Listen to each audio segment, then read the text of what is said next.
এবং আল্লাহ রাব্বুল আলামিন যে হায়াতুত তয়্যিবা আমাদেরকে দান করেছেন, সেই জন্য আমরা আরেকবার শুকরিয়া আদায় করি। সকলে বলি আলহামদুলিল্লাহ। আমি তিরমিজি শরীফের একটা হাদিস তেলাওয়াত করেছি এবং আবু দাউদের যে হাদিসগুলোর মধ্যে যে গুরুত্বপূর্ণ কথাগুলো এখানে আছে আমি সংক্ষেপে আপনাদের সামনে তুলে ধরব এবং যে জাহান্নাম যে এক অংশ অন্য অংশকে খেয়ে ফেলছে, আল্লাহ রাব্বুল আলামিন জাহান্নামকে কেন অনুমতি দিলেন সে সম্পর্কে আমরা জানব। আবু দাউদের হাদিস আছে, ক্বালা ক্বালা রাসূলুল্লাহ সাল্লাল্লাহু আলাইহি ওয়াসাল্লাম, হযরত আবু হুরায়রা রাদিয়াল্লাহু থেকে বর্ণিত, মান তালাবা কাতাবাল মুসলিমিন হাত্তা ইয়ানালাহু সুম্মা গালাবা আদালাহু জুদু ফালাহুল জান্নাতা ওয়া মান গালাবা জাওরুহু আদালাহু কলবুহুন নার। আবু হুরায়রা রাদিয়াল্লাহু থেকে বর্ণিত, বিশ্বনবী বলেছেন, যে ব্যক্তি মুসলমানের বিচারকদের পদে প্রার্থনা করল এবং পদ লাভের পর ন্যায় বিচার করল, আল্লাহ রাব্বুল আলামিন বলেন জুলুমের উপরে বিনয় লাভ করল। জুলুম করলে মানুষের উপরে আল্লাহ তাআলা বলেন, ওয়া কদামা আদালহু জাফু ফালাহুল জান্নাতু মান ফিন্নার। আল্লাহ তাআলা বলেন, ওই ব্যক্তি জুলুমের উপর বিজয়ী না হয়ে যদি ন্যায় বিচারে বিজয় লাভ করে, আল্লাহ তাআলা বলেন ফালাহুল জান্নাতা, ওই ন্যায় বিচারক বাদশা জান্নাতে যাবে। সুবহানাল্লাহ। এখন এখানে যে হাদিসে আসছে মান তালাবা কাতাবাল মুসলিমিন, বিশ্বনবী বলছেন, যদি কোনো ব্যক্তি মুসলমান হয়ে যদি যে বিচারকের পদ প্রার্থনা করল আল্লাহর দরবারে, আল্লাহ রাব্বুল আলামিন ওই ব্যক্তি প্রার্থনা কবুল করলো, দোয়াটা কবুল করলো এবং কবুল করার পরে ওই পদ লাভ করার পরে ন্যায় বিচারক এবং জুলুমের ওপর বিজয়ী না হলো, ওই ব্যক্তি জান্নাতি হলো। এবং আর যদি ন্যায় বিচারের ওপর জুলুম বিজয়ী হলো, আল্লাহ রাসূল সাল্লাল্লাহু আলাইহি ওয়াসাল্লাম বলেছেন আদাহু ফালাহুন নার, ওই ব্যক্তি জাহান্নামে চলে যাবে। আমাদের এখানে ন্যায় বিচারক জালেম বিচারক জাহান্নামে যাবে। যদি ন্যায় বিচারক শাসক যদি লাভ করার পরে কোনো দায়িত্ব গ্রহণ করার পরে যে দায়িত্বই নিক না কেন, ওই পথ অবলম্বন করার পরে যদি ওই ব্যক্তি ওই দায়িত্বটা সঠিকভাবে পালন করতে না পারে, জুলুমটা বিজয়ী হয়, আল্লাহ রাসূল সাল্লাল্লাহু আলাইহি ওয়াসাল্লামের হাদিস অনুযায়ী ওই ব্যক্তি জাহান্নামে যাবে। আর যদি দায়িত্ব লাভ করার পরে ওই ব্যক্তি ন্যায় বিচারের উপর জুলুম বিজয়ী হয়ে যায়, ন্যায় বিচার করেছে তারপরে যদি জুলুমবাজরা যদি বিজয়ী লাভ করে, ওই ব্যক্তি জাহান্নামে চলে যাবে।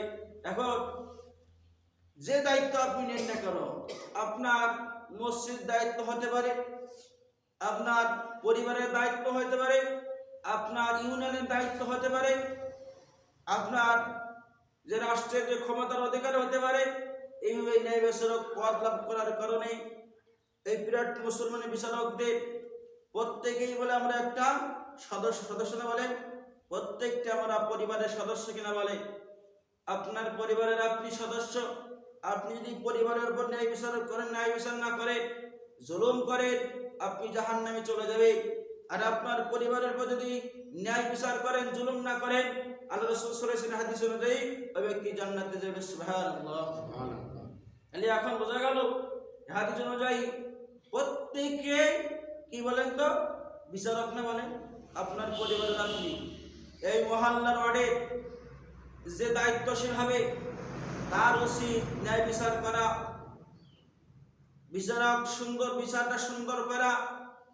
আপনার পরিবারে আপনি যখন বিচারক হবেন, মুসলমানদের পরিবারে আল্লাহ রাসূল সাল্লাল্লাহু আলাইহি ওয়াসাল্লামের হাদিস অনুযায়ী যদি আপনার পরিবারের 5টা সন্তান আছে, আপনার সম্পত্তি আছে 5 বিঘা, আপনার সম্পত্তি যে 5 বিঘা সম্পত্তি আপনার আছে, আপনার 5 সন্তানের আপনি সমানভাবে ভাগ করতে পারলেন না, তাহলে আপনার সন্তানের উপর আপনি কি করলেন?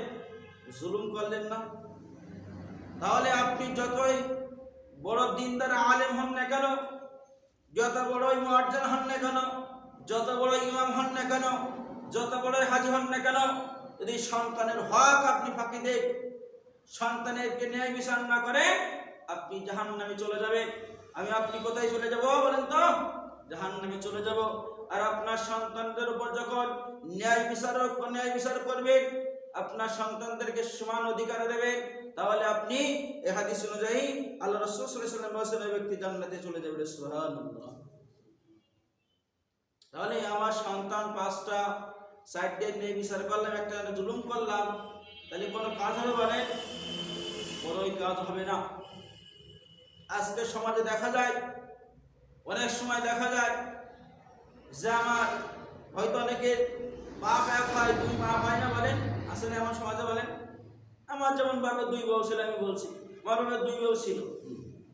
এমনভাবে সমাজে আপনারই তো রক্তের সন্তান, যদি আপনার বউ হয়তো মারা গেছে, প্রথম বউ দ্বিতীয় বিবাহ করেছে, বিবাহ করার পরে ওই ঘরে সন্তান জন্ম নিল, কিন্তু আপনার বউর কারণে এই প্রথম পক্ষের যে সন্তানগুলো আছে আপনি ন্যায় বিচার করতে পারলেন না, তাদের পরে সম্পদগুলো ন্যায় বিচারভাবে সুন্দরভাবে পরিচালনা করতে পারলেন না, আপনি গার্জিয়ান হয়ে আপনার যে বিচারক আপনি জাহান্নামে চলে যাবে।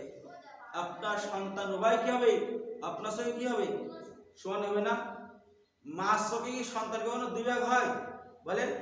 হাজার যদি খারাপও হয় সন্তান, ওই সন্তানকে মা কি ফেলে দিতে পারে বলেন? ফেলে দেয়? বাপ ফেলে দিতে পারে, কিন্তু মা ফেলে দিতে পারে না। এই জন্য আপনি আপনার পরিবারের আপনি বিচারক, তাহলে আপনার বিচারটা ওইভাবে সঠিক করতে হবে। ছোট বড় কারণে বড় বড়র সাথে জুলুম করা যাবে না, তাদের সন্তানদের উপর জুলুম করা যাবে না। আপনি যদি সারা জীবন কপাল ফাটাই ফেলেন সিজদা দিয়ে দিয়ে, কাবা ঘরে হজ করেও আসেন, বড় তাহাজ্জুদ গুজারিও হন, সন্তানদের হক ফাঁকি দেবেন, আপনার ইবাদত আল্লাহর দরবারে কবুল হবে না, এবং ওই ব্যক্তি বেঈমানের সহিত বেইজ্জতির সহিত মৃত্যুবরণ করবে। কথা বুঝাইতে পারলাম?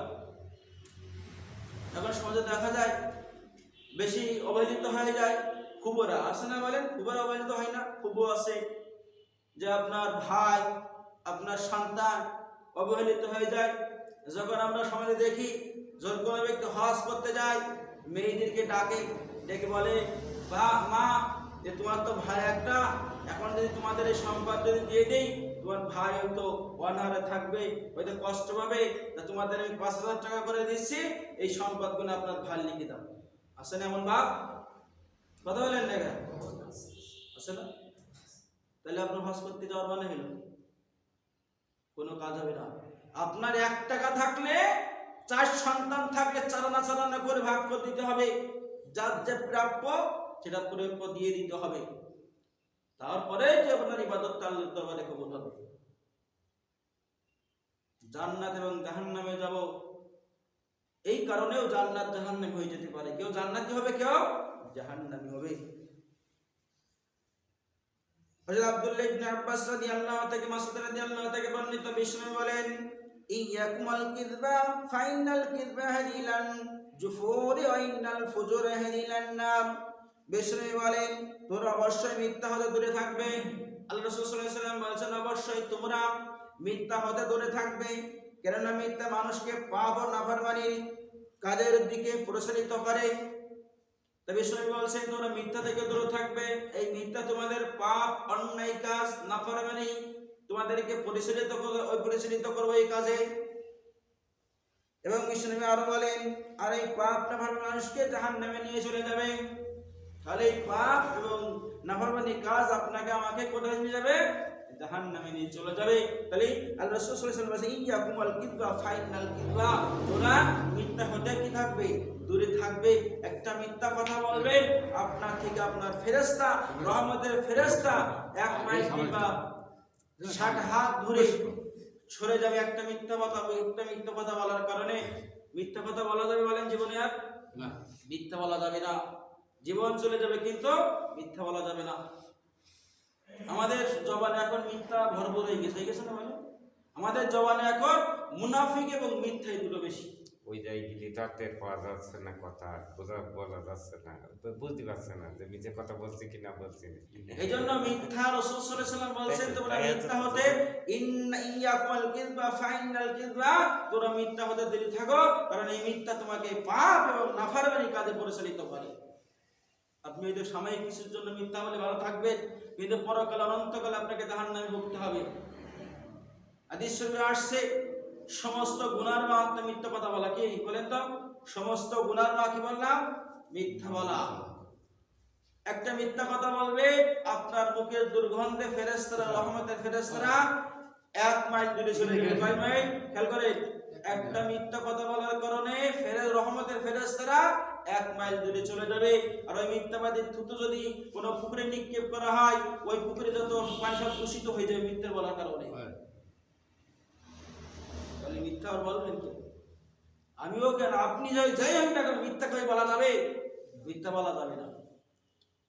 এই মিথ্যা করলে যে করে নিয়ে যাবে জাহান্নামে নিয়ে চলে যাবে। আর আল্লাহ রাসূল সুলতান সুনায় বলেছে তোরা মিথ্যাবাদীর সাথে কখনো বন্ধুত্ব করবে না। তার সাথে? মিথ্যাবাদীর সাথে তোমরা চলবে না, মিশবে না, বন্ধুত্ব করবে না। এই জন্য আমাদের এর থেকে বাঁচতে হবে মিথ্যা এবং ন্যায় বিচারক হতে হবে। সংসারে যে যে দায়িত্ব থাকবে সেই দায়িত্ব সঠিকভাবে কি করতে হবে? পালন করতে হবে। যারা মসজিদের দায়িত্ব নিয়েছে তারা দায়িত্বটা সঠিকভাবে পালন করবে, তারা মানুষের জুলুম করবে না। করবে? যদি জুলুম করে তাহলে ওই ব্যক্তিটা কোথায় যাবে? জাহান্নামে যাবে। আর যদি জুলুম না করে, ভালোবাসে, রাসূল সাল্লাল্লাহু আলাইহি ওয়াসাল্লাম বলেছেন ওই ব্যক্তি জান্নাতে যাবে। সুবহানাল্লাহ। আপনার ওয়ার্ডের যে মেম্বার এখন হবে, ওই ব্যক্তি জনসাধারণের সাথে কি করবে? ভালো ব্যবহার করবে, সমস্ত কাজগুলো, দায়িত্বগুলো, সুন্দর মালামালগুলো বন্টন করবে। সে যদি আত্মসাৎ করে, জনগণের জুলুম করে, ওই বিচারক কোথায় যাবে? জাহান্নামে যাবে।